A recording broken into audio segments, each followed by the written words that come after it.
Mõelge, ma võiksin olla täiesti inetu, kole, vastiku iseloomuga väiklane, ühesõnaga täielik tropp, kuid ma meeldiksin ikka absoluutselt kõigile. Jah, seniks, kuni ma defineeriksin ka ennast linnamaasturina. Mina olen selleks aga lootusetult hiljaks jäänud, aga Aigo taipas selle õnnevalemi paar aasta eest ära, muutudes ka ise linnamaasturiks. Kuid võimalik, et tema linnamaasturiks muutumise taga võis olla ka lihtsalt see, et Toyota vaatas, et need teise põlvkonna Aigo detailid pole veel päris säilivus tähtaega kaotanud ja midagi tuleks tast vorpida ja siis mõeldigi, et vorbitakse ta linnatsiibiks, lüüakse talle X nime lõppu ja et kõik arvaksid, et Männiku karjäär on nüüd sama hästi kui vallutatud, kui tema on ostetud. Ta on tulemas taas kord kaasa oma naisluksuri proovisõidule. Nüüd on aga tulemas ka täiesti uuenenud mudel, mis kahjuks või õnneks on jõudmas ka meie kodumaale. Mis siis, et uuenenud mudeli esituled näevad välja, nagu need oleksid võetud mõne 12 aasta taguselt Corollalt, anda saadaval esimest korda hübriidina, mis tähendab, et on 8 centimeetrit selle tõttu pikemaks venitatud. Interiööris on olemas vägevad GR sportistmed, mis meenutavad mulle isegi 90ndate väikseid luukpära Toyotasid ja näevad õige ägedad välja ja üldiselt näeb kogu interiöör väga 90ndate stiilis välja, seal on olemas sarnased istmesoojendused, tagaaknad on avatavad manuaalselt nagu 90ndatel ja lisaks on seal palju kõva plastikut, samuti nagu vanadel headel 90ndatel. 17-18 olised valuväljad on tal olemas ja 230 liitrit mahub talle pagasruumi ja tagaistujatel jala- ja pearuumi osas palju väga heade eelarvamustega sinna tõttama ei peakski.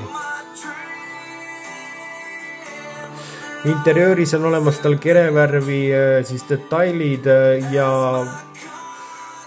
olemas tal uus 7-toline digitaalne näidikupaneel, mis oleks justkui üle võetud vanalt kadunud LF-alt Lexuselt ja olemas 8-toline multimeediasüsteem.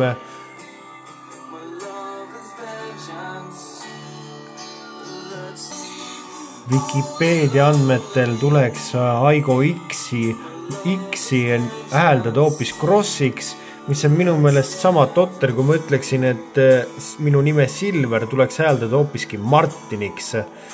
Igal juhul oli tal varasemalt olemas manuaal käigukasti 1-liitrine bensiinimootor ja nüüd peavad kõik valama suuri krokodillipisaraid, sest seda 1-liitrist bensiinimootorit enam ei saa, samuti ka manuaal käigukasti olemas tal 1,5-liitrine vabalt hingav bensiinimootor, millel 116 hobujõudu ja jõuab see 0-100 lausa 5 sekundit kiiremini kui vanal mudelil, ehk nüüd paneb ta 0-100 välja kõigest 4,2 sekundiga.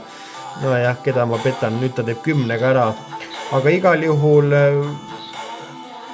anda ainult esiveoline ja ainult CVT automaat käigukastiga tõesti ja tema hinnakirja pole veel avalikustatud, kuid aga mis tähtsus sellest tema hinnal on? Nagunii te kõiki ostate teda, sest ta on ju väike linnamaastur, kuid väidetavalt peaks hindale jääma kusagil alla 17 000 euro.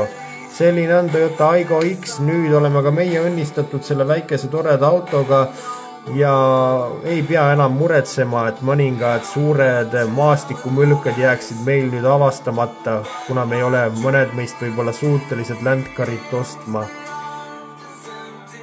Selline oli sellekordne naisluksuri proovisõit ja selline on Toyota Aigo X. Kohtume teiega juba nädala pärast, seniks kohtumiseni ja liigelge ikka turvaliselt.